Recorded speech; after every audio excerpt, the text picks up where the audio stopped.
Adventist guys, nagtuo man ani gitawag nga Bible alone. Unsay pasabot sa Adventista o unsa ang pagpasabot sa Adventista aning pulong nga sola eskriptura or Bible alone? Unsay pasabot ani ngani guys? Ang tanang tao nanginahanglan og kaluwasan. Agree di ba?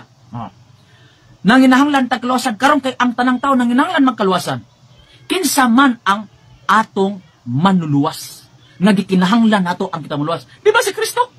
Oh, si Kristo ang atong manluwas karon. Kung si Kristo ang manluwas nga imong gikinahanglan aron ikaw manluwas, asa man ka magkuhag basihan? Unsay gamito nimo? Ha? Unsay gamito dyaryo? Hoy, mali.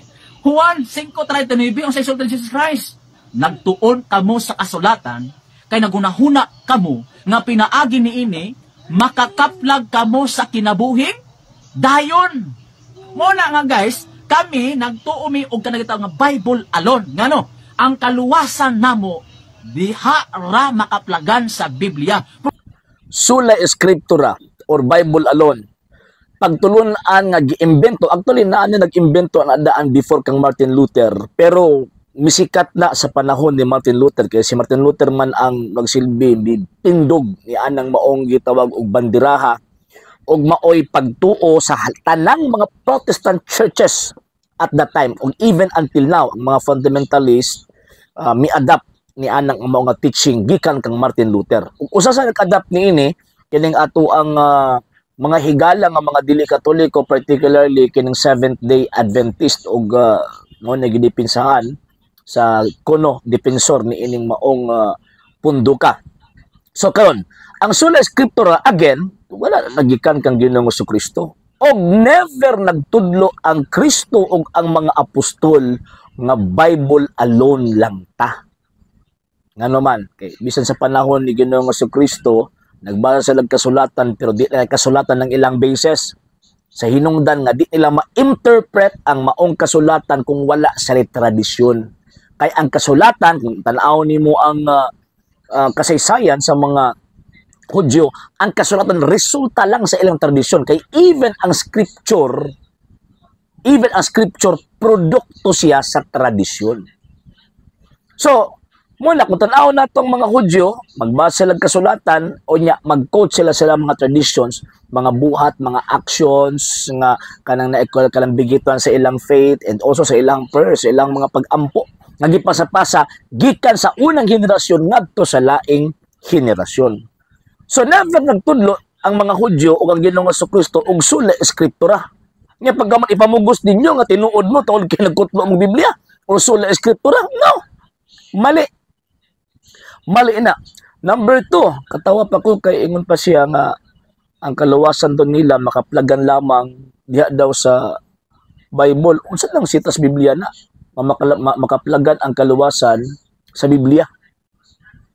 So malas Biblia, Acts chapter 4 verse 12, makakaplag kitang kaluwasan kang Kristo, dili sa Biblia.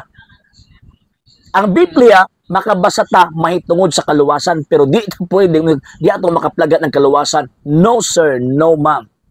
Di-quote niya ang St. John chapter 5 verse 39. Bantayan nato nga kanang kontekstuha, kanang pamulong ni Kristo na nga nagtuon kamo. Refer na sa mga Hudyo nga parehan ninyo gunahuna nga wa magtuog ang Ginoong Jesucristo. Nga naman kay gisang dili lang gunahuna sa nakasulat og sa ilang tradisyon kami abdo. Wa sila pagtuo kang Ginoong Jesucristo. Muna kung imong ipadayon kanang 39 og sila mismo nagsaksi mahitungod kanako. Buti pasabot gipahimug-atan ni Ginoong Jesucristo nga ang kasulatan kanang scripture nga ilang ginabasa nagpunting na nagsulti na kang Ginoong Jesucristo nga dapat didto ang pagtuo. So, mahitabo nga kung ang imong prinsipyo nga nagtuon ka aron makakaplag ka nagtuon ka sa kasulatan aron makakaplag kaluwasan, dili na panghuna-huna ni Kristo. Kung dili panghuna-huna na sa mga kalaban ni Kristo nga diin gisaway ni Ginoong Jesucristo. Di ba? Another point. Sa ako nagingol kanina, ang sola escriptura giimbento ni Luther.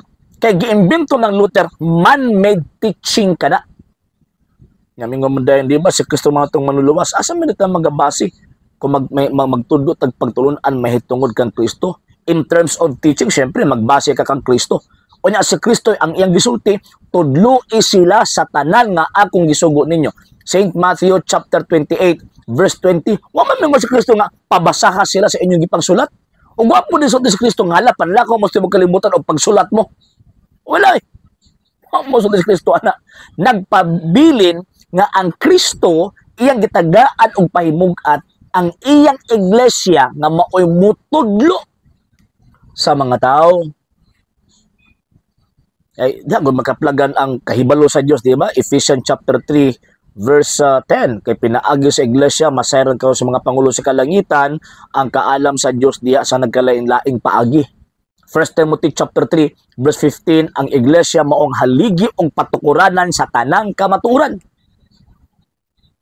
So, buti pasabot, makaplagan ang iyang tawag ining pagtuo, makaplagan ang teaching niya, pinaaga siyang simbahan o kanang iyang simbahan na ay duha ang gisunod. 2 Thessalonians chapter 2 verse 15, scripture and tradition. Kung sula eskriptura lang ka, dili mo ayon o dili mo conforme ang Biblia sa inyong teaching. Diba? Wala mas Biblia ng sula eskriptura. O kana nga iglesia nga diin gitugyanan ng Ginoong Jesucristo sa iyang pulong, kabalo gyud ta nga dili na ang Seventh-day Adventist. Kaya again, ang Seventh-day Adventist sekta na ang gitungkod og mga Amerikano. Sekta na nga resulta sa pagkapalpak ni William Miller. Sekta na nga diin resulta sa pagkadesperado. Magbitaw tungod sa ilang pagkadesperado, nagtutuon na hinuon sila sa kabuang ni Ellen G. White. Diba? Musak lang ba? Desperado naman gud sila. Wala sila madangpan bang lain ba? Nya, maapil mo ng punduka nga resulta sa pagka-desperado. Diba? Oh. So, dili yun na, kanang gingon na simbahan din na, dili yun na refer sa Seventh-day Adventist. Nga naman kaya, Seventh-day Adventist gipagawas og mga Amerikano. Dili na gikan kang Ginoong Hesukristo. Dili lagi ka ng Kristo. Man-made na ang Seventh-day Adventist. Kung man-made, asa mo ta pa? Ibutang anang mong pundo ka. Ibutang ta na padung sa impyerno. So, in terms of basis, wala ti supak na mabasa tag Biblia. Pero wa giingon ang balaang kasulatan, wa giingon ang balaang kasulatan nga sula scriptura ta. No sir, no ma'am. Nga naman, kaya kasulatan nagtudlo, magbase kag kasulatan na apoy magtudlo mahitungod sa kasulatan. O kanang magtudlo mahitungod sa kasulatan gipadala na gikan sa panahong Kristo. Romans chapter 10 verse 14 to 15. Walang na nibutho ang kun-angkon nga propeta, ang kun-angkon nga sinugo sa Dios o nya way kun nakasun kang Kristo.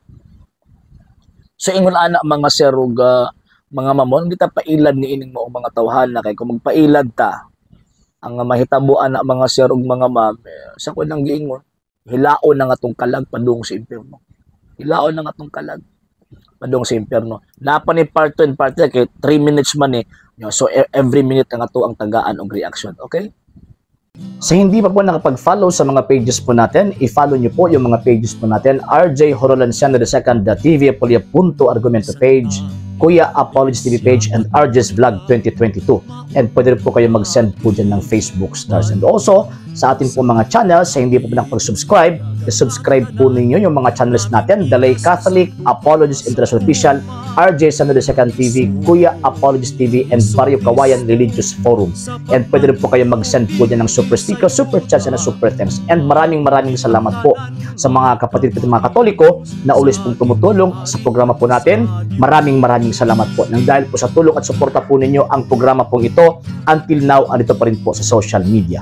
And until now din po, nangangailangan pa rin po tayo sa tulong at suporta po ninyo dahil wala po kami magagawa rito mga sir, mga ma'am, kung wala po yung tulong at suporta po ninyo. Sa gusto pong tumulong, sa gusto pong sumuporta, pwede po ninyong ipadala ang tulong at suporta po ninyo sa pamamagitan po ng ating mga account numbers dyan po sa ating pong screen. And pwede nyo po kaming i-message sa ating pong page kung via remittance po yung papadala po ninyo. Maraming salamat po in advance.